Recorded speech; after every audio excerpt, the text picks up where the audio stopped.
시조 큐브 구독자 여러분 안녕하십니까? 시조작법 나는 이렇게 썼다 세 번째 시간입니다.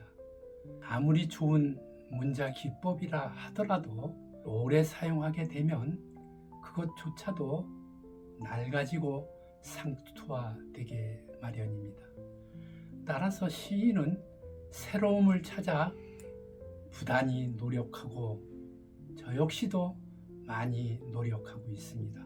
그렇지만 어떤 한계가 있는 거라서 아무리 노력해도 새로운 방식의 시조 쓰기가 그리 만만치 않은 것은 사실입니다.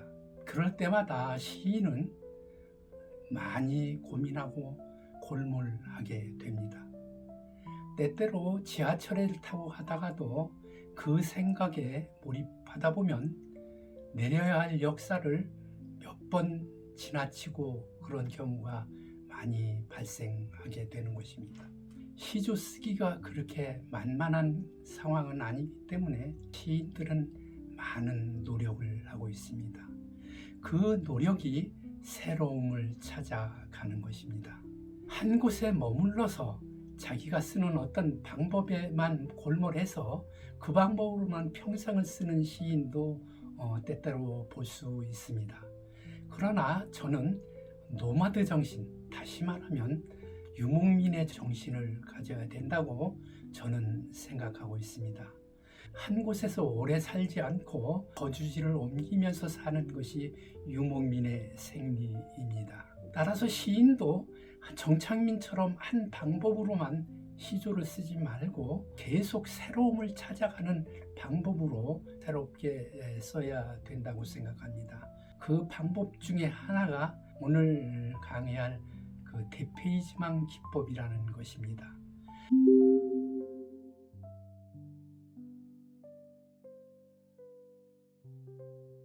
작품을 살피기 전에 대페이지망이라는 것이 무엇인가를 우선 살펴보도록 하겠습니다.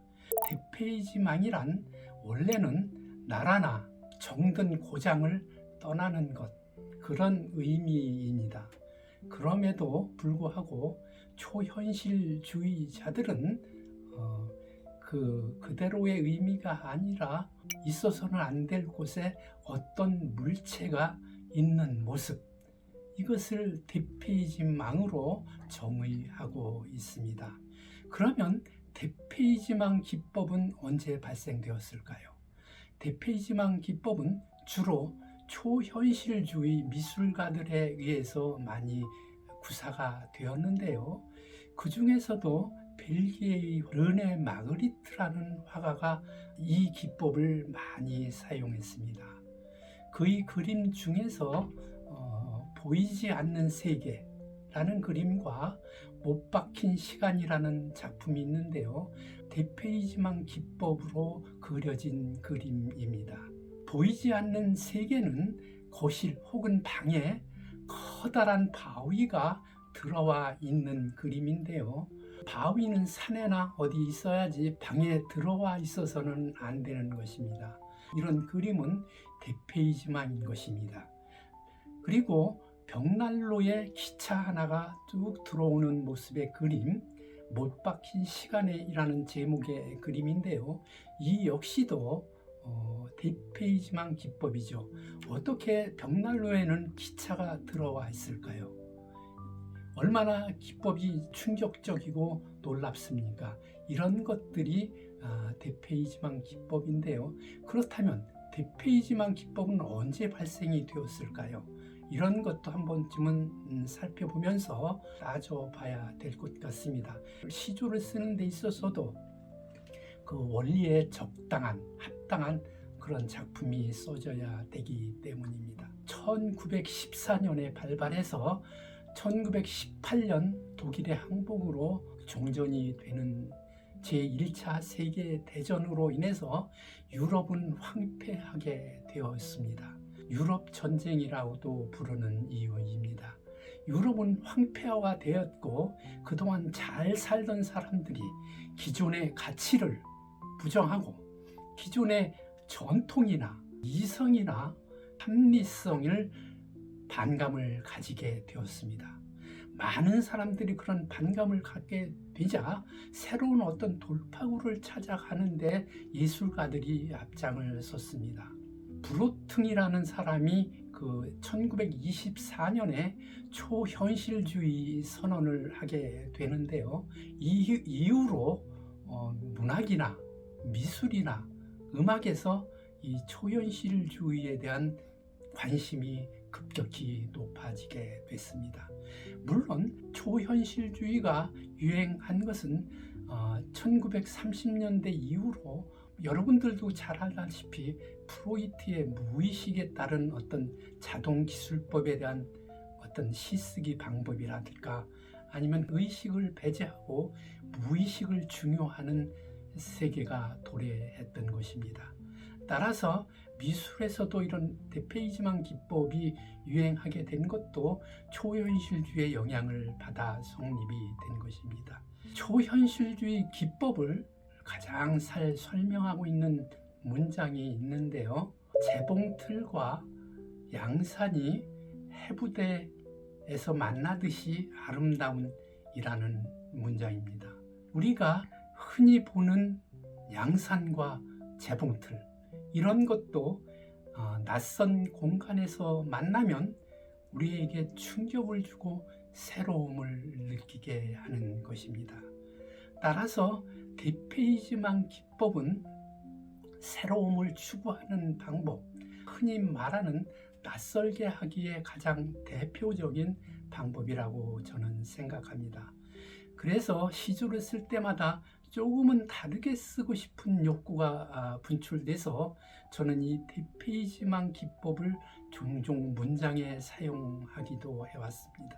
어떤 초현실주의적인 것이 시조에 들어와도 되는가 하는 것에 대한 스스로의 의문을 느끼기도 하면서 작품화하고 있지만 그래도 나름대로는 새로움을 찾기 위해서는 이런 초현실주의 기법을 사용하곤 했습니다.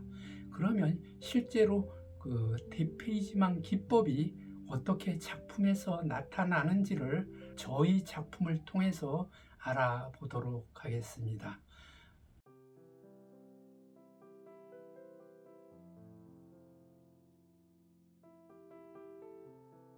나비춤 배우식 노랑나비 머리에 이고 한 아이가 돌고 돈다. 몇 바퀴 돌았는지 아이는 사라지고 커다란 나비 한 마리 헐헐 춤추며 돌고 돈다.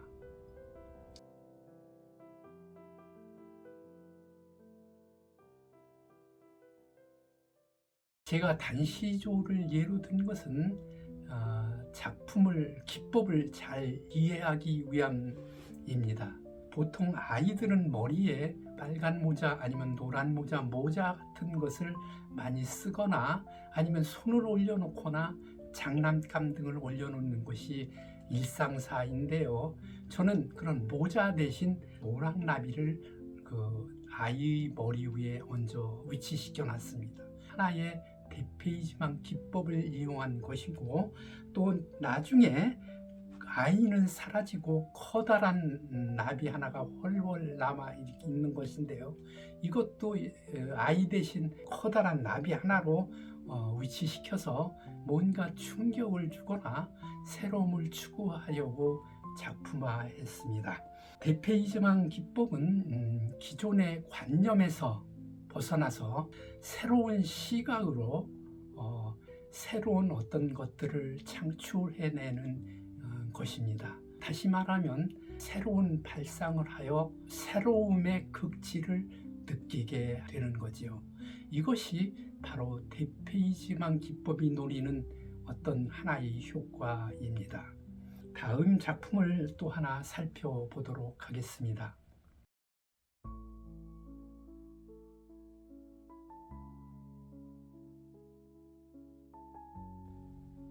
도라지꽃 편지 배우식 해고름에 화물칸 같은 편지가 도착했다. 산골 사진 우표붙여 보내온 누이 소식. 백색의 편지 봉투를 덜컥 문처럼 열어본다. 그 순간 내 어둡고 허기진 눈 속으로 흰꽃 와락 쏟아지고 향기 가득 차오른다. 도라지 부르는 입술 사이 종소리가 피어난다. 꽃잎으로 안부를 싼 편지지 펼쳐놓자 종이 위엔 글도 없이 하얀 별만 떠있다. 도라지꽃 편지가 환하게 날 울린다.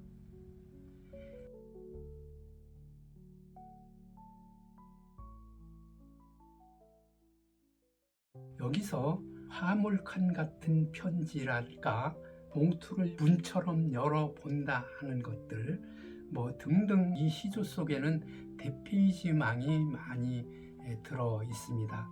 그래서 처음 작품을 읽는 사람들은 좀 낯설게도 느껴지지만 또 한편으로는 새로움의 극치를 느낄 수도 있다고 생각을 합니다. 소시르나 비트겐슈타인 같은 분들은 언어는 의미가 그렇게 강하지 않다. 따라서 느낌이 중요하다라고 합니다. 따라서 그 시조에서도 어떤 문맥을 따라가며 의미만을 찾는 시조보다는 이제는 어떤 느낌이 중요한 시대가 되지 않았나 저는 나름대로 생각을 합니다. 물론 의미를 도외시할 수는 없습니다. 의미를 중요시하면서 새로움을 느끼게 할 수 있는 낯선 기법으로서의 대페이지망 기법을 사용하면 작품이 예전에 느끼지 못했던 어떤 것들을 느끼게 하지 않나 하는 생각입니다. 그런 생각으로 저는 이 대페이지망을 즐겨 사용하고 있습니다. 다음 작품을 읽어보도록 하겠습니다.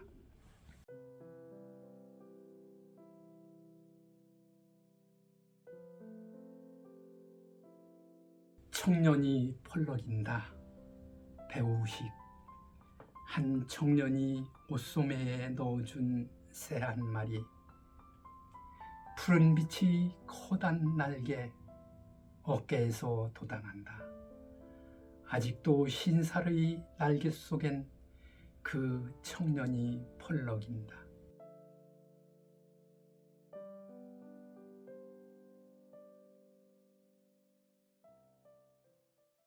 보통 셀은 나무에 있거나 하늘을 나는 것이 통상적인데 저는 이것을 옷소매에 위치시킵니다.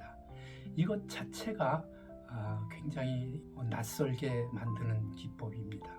대페이지망 기법을 이용해서 이런 시조들을 쓰면 뭔가 이전에 느끼지 못했던 새로움을 느낄 수 있습니다.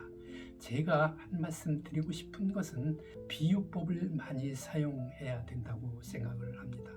저는 오늘 은유 기법만 여기서 예를 들어서 설명했지만 비유법이 들어가는 시조가 정말 현대성이 추구하는 좋은 시조라고 생각하기 때문입니다. 저도 날마다 작품을 쓸 때마다 비유법을 공부하는데요. 알고 알아도 또 읽을 때마다 또 다른 느낌을 갖는 것은 무엇일까요? 그때 상황에 따라서 여러 가지 비유법도 새로운 느낌을 갖게 되더라고요. 이상 저희 작품과 함께 이렇게 설명을 드렸습니다. 구독자 여러분, 지금까지 저희 강의를 들어주셔서 대단히 감사합니다. 고맙습니다.